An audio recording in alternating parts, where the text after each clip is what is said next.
qaybta waxaan kusii wadaa cashirka sharaxaada cashirka naga aan ku sharxeynay past tense waxaan maray number 3 past perfect ayaan ka hadlayay tusaale ahaan oo kale hadaa kusoo celiyo qaybtan waa sheegay laakiin waa idinkugu soo celinaysaa wax badan fahamtaan maadaama ardaydeeda aad ay ugu wareeraan past perfect iyo past perfect continuous tenses lagu wareero tahay laga yaabaa ardayda qaar ka maadinka ahna inaad ku wareertaan waa kusoo celinayaa he had left before I came halkan waxaa ku jiro laba ficil oo waxaa waaye laba ficil oo ah pastiga had left markii la leeyahay waa ficil pasti ah camena waxaa weeye waa ficil pasti ah waay so marka he had left wuu tegey wuu baxay before ka hor I came inta aanan iman ka hor ayuu baxay ani markaa imaanay maba jooginba uu tegey sidaas weeye I had finished the work before the sun set halkan sidoo kale jumladan waxaa ku jira laba ficil waxaa weeye I had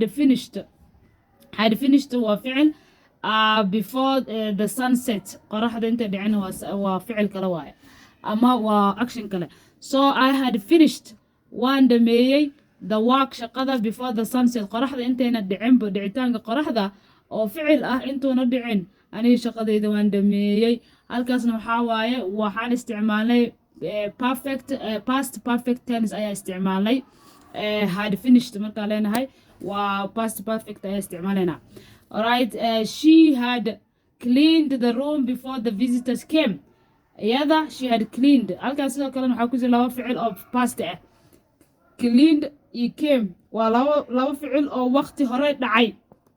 siday u kala hormarayna sheegayna marka she had cleaned way nadiifisay the room qolka before the visitors came ka hor intaynan imaanshiyaha dadka martida ah ama na soo booqday ka hor gurigii way nadiifisay qolkii nadiif buu ahaa sidaas darteeda martida guri nadiif ah ayaa lagu soo dhaweeyo yimaadeen fahamte waxaa halkan horeeyey imaanshaha waxaa ka horeeyey nadaafadda qolka la nadiifiyey ficilka nadiifintana wuu dhammaaday imaanshaha martidana way timid then kadib wixii dhacday waa sheeko kale okay sidoo kale I had forgotten the keys before I locked the door halkan forgotten markii ay simple past forgot waa laakiin halkan maadaama past perfect ay forgotten ay isticmaalnay lockedna waa ficil kale laba ficil oo dhammaystirmay oo dhacay in the past way so marka sida u kala hormareen baa sheegaynaa I had forgotten waxaan hilmaamay the keys furayaashii before I locked ka hor intaanan xirin the door albaabka so that means erida markaan xirayay waa furayaashii mar horaanba kasoo tegayba furayaashii ayaa horeeyey inaan soo hilmaamay xiridda albaabka iyona ka horeeyeen so markaan albaabka xiray oo albaabka soo xiray furayaalba ma haysan furayaashii guudahanba uga soo tegay waa soo hilmaamay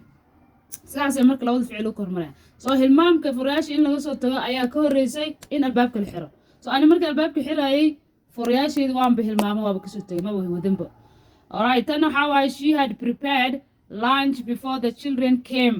halkan came iyadana waxaa weeye waa past waaye siday bahalka degdega u qoray came waaye preparedna waa ficil kale oo asna dhacay waqti lasoo dhaafay so marka labadan ficil si u kala hormareyna sheegaynaa waxaan isticmaalaynaa past perfect tense she had prepared waxay diyaarisay lunch qado before ka hor the children caruurta came home ka hor intay caruurta guriga imaaninba qadadii iyada way diyaarisay that means caruurta markay guriga tageenba qadadoodii ayay cuneen oo hadda kadib looma diyaarin soo labadii ficil sidaasay u kala hormareen waxaana rajeynaya qaybtan inay la fahamteen past perfect oo ardayda mar walba ku wareeraan adinkan waxaan rajeynaya haddeertaan sharaxadan kooban kadib inaad fahamteen wixii intaas dhaafsiisanna dee waa adiga raadsan karo aniga waa ku caabiye okay qaybtan iyadan waxaan uga hadlaynaa afraad I had been perfect waxaan ka hadlaynaa past perfect continuous tense I had been waiting for the bus for 30 minutes before it arrived halkan maxaa ku jiro ficil waxaa ku jiro oo socday aana dhammaanin oo dhammaystirmin oo waiting ah iyo waxaa ku jiro ficil dhammaaday oo ah arrived oo ah inuu dhacay oo dhammaaday muhiimka halkan maxaa noo ah waxaa weeye waa waqtiga ayaa muhiim noo ah markaa isticmaalayno past waxaa weeye waa past perfect continuous markaa isticmaalayno muhiimka waxaa weeye waxaa la focus garaynayaa the duration is very important because waxaana muddada ficilkan uu soo socday in aan cayimno oo carabaabno oo sheegno si ficilkii kale oo dhacay uu micnihiisa u sahlanaado soo marka muhiimka aan ficilka u isticmaalayna waxay tahay waa muddada hawshaan lasoo waday ama ficilkan uu qabsoomayo uu dhacay halkan jumladan waxaan haysanaa I had been waiting waxaan sugayay for the baska ayaan sugayay for 30 minutes muddo 30 daqiiqo ayaan sugayay before it arrived ka hor intuusan imaanin oo baska imaanin waxaan sugayay aniga 30 daqiiqo marka waa inoo sheegaysa waa ka sheekeynaysaa narration aan samaynaysaa adiga wixii kugu dhaca ku qabsada ka sheekeynaysa calaada baski aan sugayay muddo 30 daqiiqo aan sugayay ka hor intuusan imaanin that means sugitaankaadi baska aad sugaysay ayaa muddo 30 daqiiqo qaadatay kadib ayuu baski ku yimid waa ka sheekeynaysaa waa ficil labaduba midna long action yahay oo soo socday midna waqti la soo dhaafay uu dhacay adigana waa inooga sheekeynaysaa xilligan la joogo waxaan rajeynayaa in la fahmay tusaalaha kale oo aan ku muujinayno waqtigan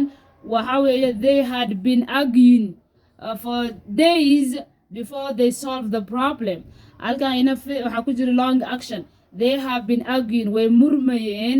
murmayeen murankana wuxuu soo socday waqti oo ah for days anaga muhiimkana waxaan focus garaynaynaa durationka for days maalmo 3 maalin 4 maalin maalmuu socday before ka hor they solved inta iyaga xalinin the problemkaas oo ah kii sababay in la murmo soo murankoodii problemkii ka dhashay in la xaliyo wuxuu qaatay maalmo ayuu qaatay so simply waxaa u fahmi kartaa ficilkan muranka ah oo maalmaha socday problem ayaa koosgareeyay problemkii in la xaliyana waxaa waaye waqti ayuu qaatay they had been arguing waxay murmeen for days maalmo before they solved the problem markii intaysan xalinin dhibka ay xalinin ka hor maalmo ayay murmaayeen soo xalkii waxaa ka horeeyay muran maalmo soo socday ayaa xalka la gaaray ka horeeyay sidaas u faham tusaalaha kale waxaa waaye she had been saving money before she bought the phone so halkan iyadana waxaa ku jirta laba ficil mid soo socday long action ahaa waxaa she had been saving waxay sameynaysay saving oo lacag bay ururinaysay money lacag ayay ururinaysay in muddo ah hadda muddadii ma cayimno oo lama sheegin laakiin waxaa waaye aan fahmaynaa in ay muddo soo socotay lacag ururintan she had been saving waa soo socday ficilkan wuxuu soo bilowday waqti hore waa soo socday before she bought the phone ka hor intaysan iibsanin telefonka ka hor waxay sameynaysay lacag ururi lacag bay safgaraysay waqti bay qaadatay lacagtii markay u gaadhay inay soo gal telefonka ayay telefon ku soo galtay waxaan rajeynayaa inay ila fahamtay past tense haddii wax su'aalo qabtana